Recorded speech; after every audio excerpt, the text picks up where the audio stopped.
Hi, I'm here to share this week's interactive story with you. And this story goes with our theme of traditions by talking about some dances that people do for their traditional activities. I want you to notice that all of the costumes are really bright, even though we can see that they're influenced by different cultures.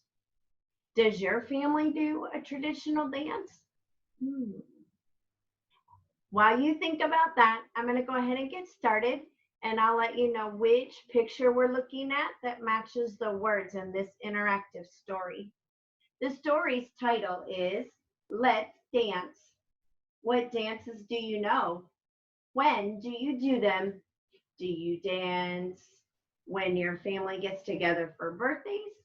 Do you dance when your family gets together for weddings or quinceañeras? Do you dance when your family gets together or your friends get together for carnival?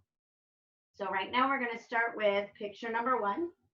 And it says, in many cultures, dancing is a favorite tradition. It's a fun way to celebrate with family and friends. In Native American families, some dances have been done since ancient times. Remember, ancient means very, very old. The same dances have been taught by parents to their children. Children and adults have been danced to mark special days and annual events, such as the harvest. Harvest is something that comes around once, sometimes twice a year. So remember when we talk about doing something again and again, every year or every month or every week, that's part of a cycle. When families share these special occasions, the gathering is called a powwow. Some dances are done at certain powwows. The men's traditional dance tells the story of an animal hunt. The dancers use animal bones, beads, hides, and feathers to make their outfits.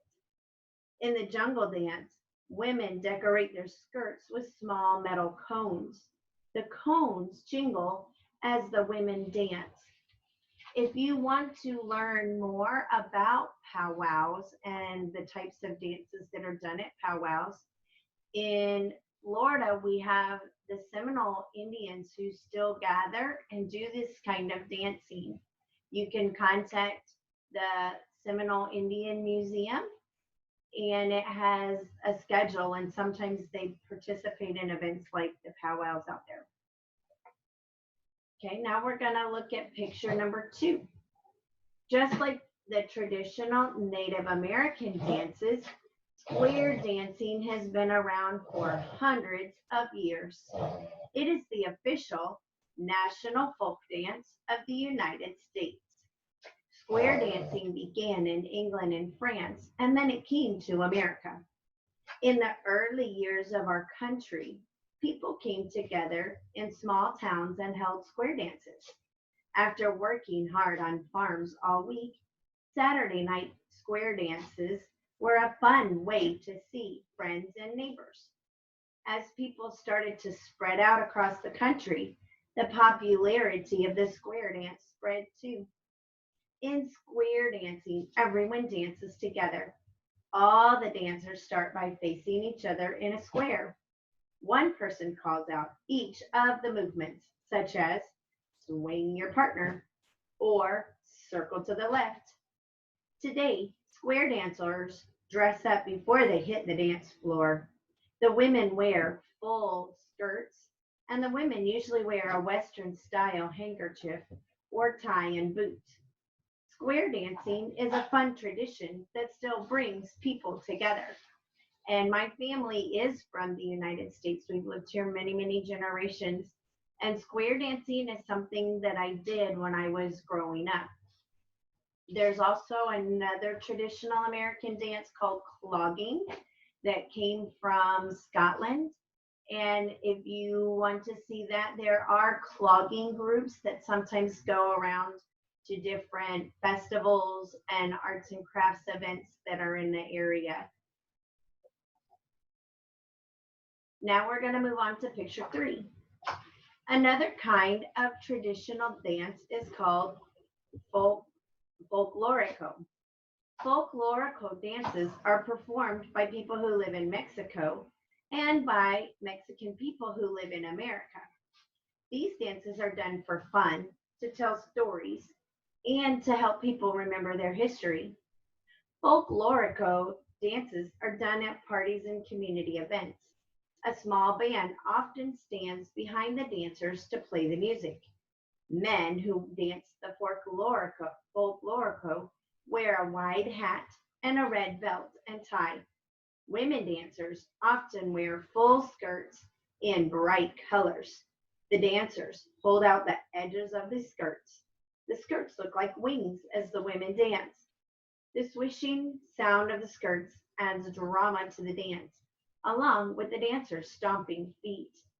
Adults do these dances, and children learn them too.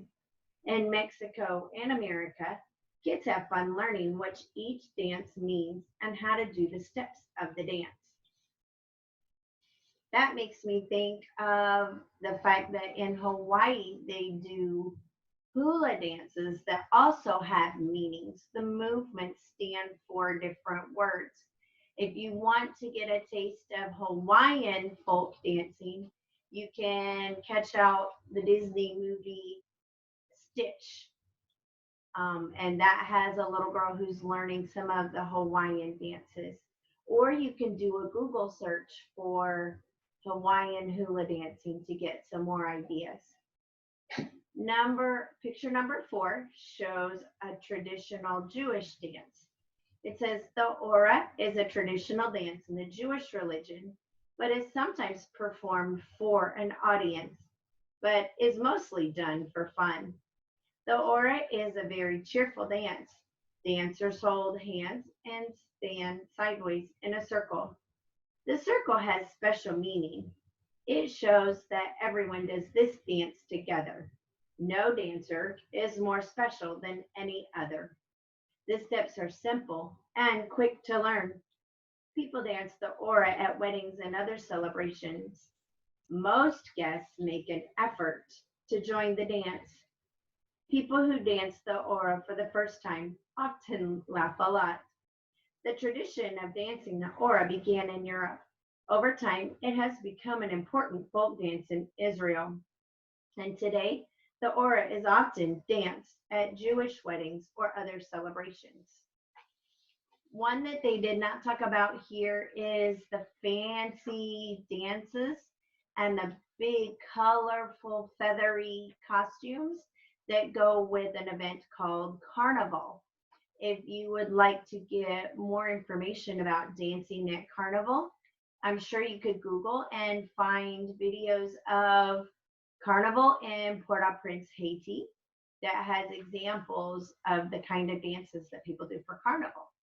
I hope you enjoyed learning about all these different kinds of dances and that you have a great time reading the story with me. I'll see you later this week as we talk more about traditions.